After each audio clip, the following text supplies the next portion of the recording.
Channel के ऊपर बैठ के और जो हमें आतंकवादी कह रहे हैं, मैंने तो आपसे कहा था, इनके जितने आजादी की तहरीक करने वाले थे उनको बोलो ना आतंकवादी, बोलो मंगल पांडे को, बोलो दूसरे लोगों को। मैं जरा किसी पॉइंट पे आना हमारे अल्लाह के घर की आजादी की जंग में तुम बुत परस्त 1000 मील के फासले पर रहो, वहां से अपने फौजी वापस निकालो। इंडिया ने सपोर्ट किया है और अगर ईरान ने शुक्रिया अदा किया, क्यों, मतलब क्या? अगर इंडिया में ज्यादातर भारतीय भी हैं तो मुस्लिम कम्युनिटी भी है वहाँ पे बहुत ज्यादा, अच्छा। जिसकी वजह से उन्होंने मुस्लिम कम्युनिटी ने ईरान को सपोर्ट किया है और इस वजह से ईरान ने सबका। मैं जो आपको बताना चाह रहा हूं, ये 18,000 फौजी इंडिया के 5 अप्रैल को पहुंचे हैं इसराइल में, कमांडोज, रॉ के एजेंट्स जो इस जंग में हिस्सा हैं।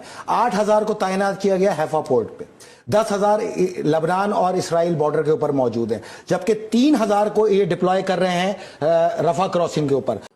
और इसी से पता ये चलता है कि मामलात जो हैं वो नॉर्मल नहीं है। अमेरिका कौन होता है रोकने वाला? अमेरिका कहा जाता है जी सुपर पावर है। वो कोई सुपर पावर नहीं है, मुसलमान सुपर पावर है बस इस दुनिया। अच्छा, इंडिया तो इसराइल के साथ नहीं था, जो खबरें थी इसराइल के साथ तो है। फिर ईरान ने कैसे उसको शुक्रिया? ये फेक खबरें हैं सब। हमारे हैफा से हम उस दिन खुशी मनाएंगे जिस दिन इस्लाम का परचम लगेगा बैतुल मुकद्दस पे, यरूशलेम फलस्तीन का दारुल हुकूमत होगा और हैफा पोर्ट सिटी इसराइल गर्क हो जाएगा, इसके साथ ही इंडिया की मैशत को गर्क करेगा। और उसने हमें कहा था, कहता है कि आप ईरान के खिलाफ सेकंड फ्रंट खोल दें, ठीक है, कि आप अदम इस्तेकाम करें बलूचिस्तान के जरिए, ताफ्तान के जरिए। और हमने रद्द कर दिया था वो प्लान, इनकार कर दिया। CIA का प्लान था जो इनका, अमेरिका का, कि हम ईरान के खिलाफ कोई कार्रवाई कर नहीं सकते, ना करना चाहते हैं, हमारे मफाद में नहीं है। मेजर साहब, आपने कहा ये एक एंटी मुस्लिम कैंपेन है, ये एटम बम की जंग। ईरान के खिलाफ, ईरान के मफादात के खिलाफ कोई कार्रवाई चाहे अमेरिका करे या और कोई मुल्क, रशिया करे, चाइना करे, पूरा यूरोप करे, पूरी दुनिया, हम उसमें शामिल नहीं होंगे,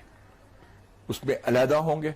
और जहां तक हमारी सियासी और सफारती सपोर्ट है वो ईरान के लिए हम कायम। जब 80 जहाज पाकिस्तान की तरफ आते हैं तो आपको अंदाजा होना चाहिए कि उसका मतलब क्या है। और 3 मरतबा तो उन्होंने कोशिश की लाहौर के इर्द गिर्द दाखिल होने की, पाकिस्तान की सरहदों में उन्हें रिपेल किया गया।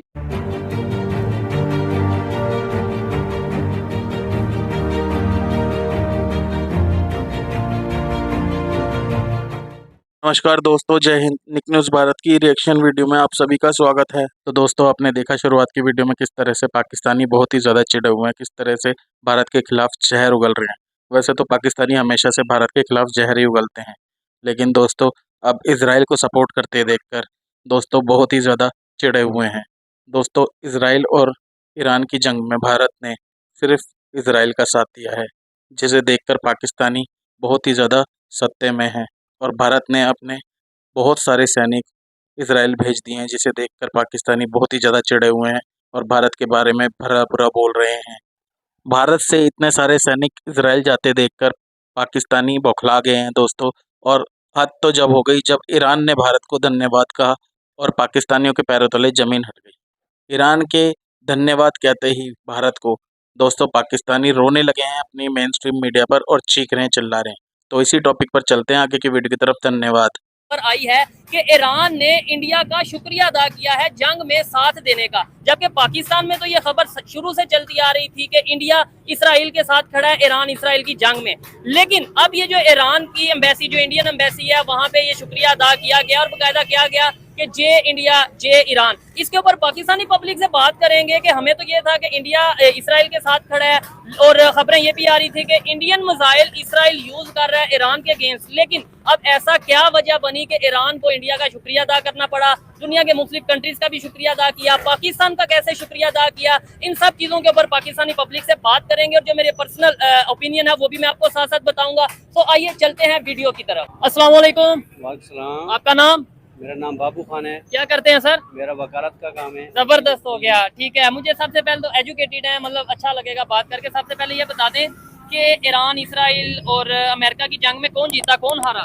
ये तो मुबारक हो ईरान को, ठीक है, जीत लिया। अच्छा। और जिस मुल्क ने इसका साथ दिया उसे भी मुबारक हो, वो भी मुबारक हो। ठीक है। कोई फ्रंट पे आ गया, किसी शो हो गया, वो शो नहीं भी हुआ, लेकिन बैक साइड पे भी उसने मदद की, उसका भी शुक्रिया। ठीक है। ये हमारी पूरी मुस्लिम कौम जो है उसकी फतह हुई है। ठीक है। हम सबको मुबारकबाद देते हैं, जितने भी मुमालिक हैं हमारे मुसलमान। तो इसमें सऊदी अरब का भी रोल था। अच्छा, नहीं सऊदीया का खास नहीं था, चलो लेकिन पाकिस्तान ये रोल था कि ये राजीनामा हो जाए, ठीक है, वो इस रोल में भी नेक नियति से ठीक हो गया। ठीक है। तो पाकिस्तान का क्या इसमें रोल था? पाकिस्तान का यही रोल था कि उसने सामने एहतजाज करते रहे, पाकिस्तानी अवाम रोडों पे आती रही, ठीक है, बैक साइड पे जो किया वो तो ही। लाजमी है, कुछ न कुछ किया होगा। मुसलमान मुल्क है हमारा, वो भी हमारा मुसलमान मुल्क है, लेकिन अच्छा, मैं तो अवाम को सलाम करता हूँ जो एहतजाज करती रही गजा के लिए, ईरान के लिए भी जो है कि उन्होंने नाराबाजी की, मॉरली सपोर्ट किया। हाँ अभी मुहर्रम आ रहा था, सारे इतने पाकिस्तानी अवाम थी कि जी हमने वहाँ पे अपनी जाके शहादतें देनी है। क्या बात है, इतना जज्बा था। इतना जज्बा। जो आपने बात की है ना, जिन कंट्रीज ने सपोर्ट किया उन सब का शुक्रिया। जी जी। यही ईरान की तरफ से भी स्टेटमेंट आई है कि जिस कंट्रीज ने भी हमारा हमें हेल्प की या सपोर्ट किया, जो हमारे साथ बैठे उनका शुक्रिया। लेकिन एक बड़ी हैरत वाली खबर है, शायद आपको सुन के भी हैरान की हो, ईरान ने बोला है इंडिया को कि आपका शुक्रिया कि आपने हमें सपोर्ट किया। इंडिया ने ईरान को सपोर्ट किया। देखिए वो ज्यादा एजेंसियों को पता है कि उनकी ईरान की अगर एजेंसियां कहती है जी इंडिया का शुक्रिया, ठीक है, क्योंकि अगर इंडिया अगर हमने 18 नवंबर 2023 को प्रोग्राम किया था अखंड भारत। जी जी इंडिया की पूरी चार्जशीट पेश की थी। मैं जो आपको बताना चाह रहा हूं, ये 18,000 फौजी इंडिया के 5 अप्रैल को पहुंचे हैं इसराइल में, कमांडोज, रॉ के एजेंट्स जो इस जंग में हिस्सा हैं। 8,000 को तैनात किया गया हैफा पोर्ट पे, 10,000 लेबनान और इसराइल बॉर्डर के ऊपर मौजूद हैं, जबकि 3,000 को ये डिप्लॉय कर रहे हैं रफा क्रॉसिंग के ऊपर। अभी तक हमने 400 इंडियन फौजियों की चिता जलाई। मैं वादा करता हूं नरेंद्र मोदी, 18,000 में से अगर एक भी वापस आ गया ना जिंदा, तो आना और मेरा गिरेबान पकड़ लेना, तुम्हारा बिल्कुल खर्चा नहीं होने देंगे, मिसाइल मार मार के इनकी चिता जलाएंगे तुम्हारे हैफा से। हम उस दिन खुशी मनाएंगे जिस दिन इस्लाम का परचम लगेगा बैतुल मुकद्दस पे, यरूशलेम फलस्तीन का दारुल हुकूमत होगा और हैफा पोर्ट सिटी इसराइल गर्क हो जाएगा। इसके साथ ही इंडिया की मईशत को गर्क करेंगे। हमने 4 नवंबर को इनको आगाह किया था कि इस जंग का हिस्सा ना बनना। ये मुसलसल अपने फौजी भेजते रहे, प्रोपेगेंडे के जरिए मुजाहिदीन को दहशतगर्द करार देता रहा इंडिया में। इंडिया को बताऊं, उसी दिन 18 नवंबर को जब 15 दिन का तुम्हें टाइम दिया था कि माफी मांग लो और पीछे हट जाओ, तुम नहीं हटे। तुमने हमारा मजाक उड़ाया, पाकिस्तानियों का मजाक उड़ाया, पाकिस्तानी माओ बहनों को तुमने फकीर का, तो उसी दिन तुम्हारा अंजाम मैंने पेश किया कि तुम्हारी मैशियत को फैसल रजा अब्दी 26 नवंबर 2026 से पहले 3 बार जमीन पर पटक के मारेगा, जिसमें पहला हमला होगा हैफा पोर्ट सिटी का। इसको गर्क करके तुम्हें हमेशा के लिए गर्क कर देंगे। आओ बताओ, तुमने हैफा पोर्ट सिटी से अब तक कितने कंटेनरों की ट्रांजैक्शन की है 6 महीने में? एक भी नहीं। तुम्हारी औकात ही नहीं, तुम्हारी हैसियत ही नहीं। तुम आज तक यहां पे पाबंद हो। डरना उस दिन से जिस दिन हमने ये फैसला कर लिया कि अब रेड सी में भी तुम्हारा कोई जहाज नहीं जाएगा, फिर हम उसको भी गर्क करेंगे। पीछे हट जाओ। ये 18,000 जो जानवर लेके आए हो तुम हमारी मुसलमान माओ बहनों को मारने के लिए, इनको लेके दफा हो जाओ इसराइल से, नहीं तो फिर तुम्हें वासिले जहन्नुम करेंगे और तुम्हारी चिता का जो खर्च है वो मैं बचाऊंगा।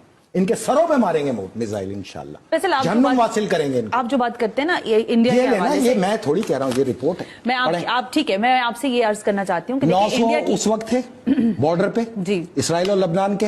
18,000 ये पहुंचे 5 अप्रैल को। 2 लाख की ट्रांसपोर्टेशन इंडिया करने जा रहा है फौजियों की इसराइल के अंदर।